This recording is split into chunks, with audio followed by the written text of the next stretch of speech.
ओम श्री लक्ष्मी पते नमः। ओम नमः शिवाय। जय श्री कृष्ण। ये बुधवार का व्रत कथा। यह व्रत सभी प्रकार को सुख देने वाला है और पति पत्नी के बीच में मध्य भेद होता है उनके लिए ये कथा प्रेम बढ़ाने रखता है। बुधवार व्रत कथा। जो पति पत्नी सच्चे मन से ये कथा सुनते हैं उनके सभी प्रकार का मनोकामना पूर्ण होती है। तो आइए बुधवार का बुधदेव का व्रत कथा आप लोग को भी श्रवण कराते हैं। प्रेम से बोलिए लक्ष्मीपति ओम नमः महादेव की जय।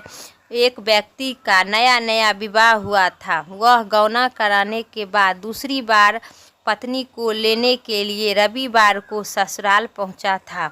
सोमवार और मंगलवार को वह ससुराल में खातिरदारी के लिए आनंद पूर्वक वहाँ रुका रहा था। बुधवार को उसे समस्या आया कि आप चलिए, रात में है। उसे आवश्यक कार्य करने के लिए अपने नगर में वहाँ जाना था। उस व्यक्ति को बस उठी अपनी ससुराल को वाले को आदेश दिया कि वहाँ बुधवार के दिन विदा होकर पत्नी को लेकर अपने नगर जाएगा।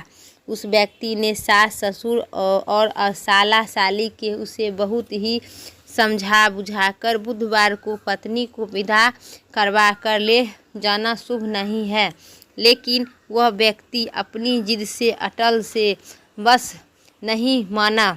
विश्वास होकर सास ससुर को अपने जमाई और पुत्री को भारी मन से विदा करना पड़ा। पति पत्नी बैलगाड़ी पर मैं चल जा रहा है। एक नगर से बाहर निकला ही और पत्नी को प्यास लगी। पति लोटा लेकर पत्नी के लिए पानी लेने गया। पानी लेकर जब लौट रहा था उसके क्रोध और पश्चात की सीमा न रही, क्योंकि उसकी पत्नी किसी अन्य पुरुष के लिए लोटे में से पानी पीकर हंस रही थी।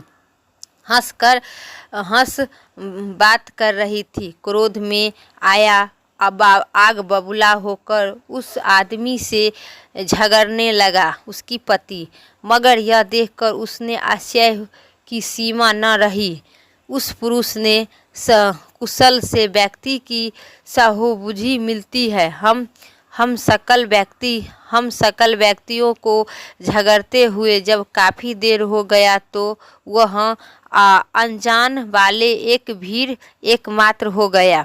सिपाही भी आ गया। सिपाही ने स्त्री से पूछा कि इन दोनों में से कौन सा व्यक्ति तेरा पति है?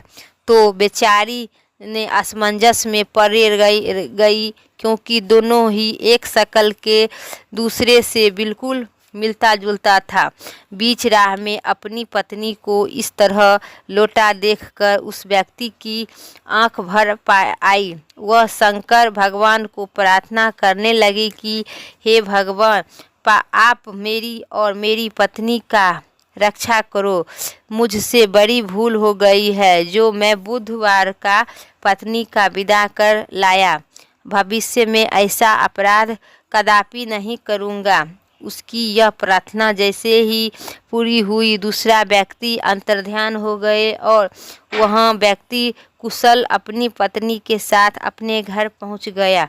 उस दिन के बाद से पति पत्नी के निम्रता पूर्वक बुधवार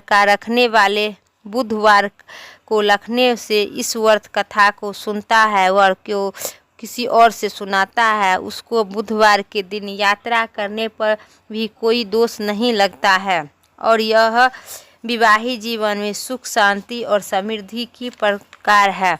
तो आइए बुधवार का व्रत का कथा समाप्त हुआ। अगर मेरा वीडियो पसंद आए, चैनल पर नए हैं तो सब्सक्राइब करें और बेल आइकन प्रेस करें। कमेंट में ज़रूर लिखें ओम नमः शिवाय। फिर नेक्स्ट वीडियो लेके आते हैं।